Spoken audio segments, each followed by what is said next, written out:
Miroir, miroir, qui est? Je n'aurais jamais dû regarder ce reflet dans la vitre du métro, car ce que j'ai vu derrière mon épaule n'était pas mon visage, et maintenant, il me suit jusque chez moi, se rapprochant chaque nuit jusqu'à prendre ma place dans mon lit.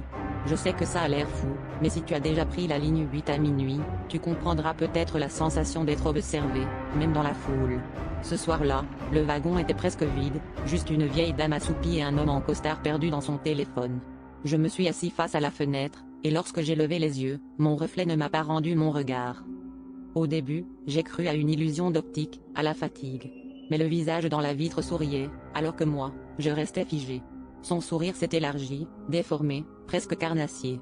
J'ai détourné les yeux et, quand j'ai osé regarder à nouveau, tout était revenu à la normale.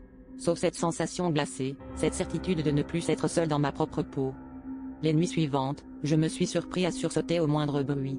Dans le miroir de la salle de bain, mon reflet semblait toujours légèrement en retard, comme s'il imitait mes gestes sans jamais vraiment les anticiper.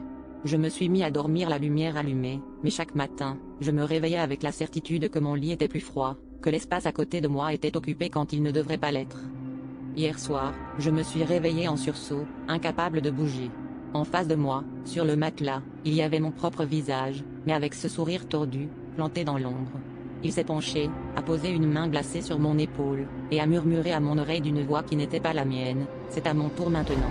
Ce matin, dans le miroir, c'est son sourire qui m'a accueilli, et je ne suis plus sûr d'être celui qui habite ce corps.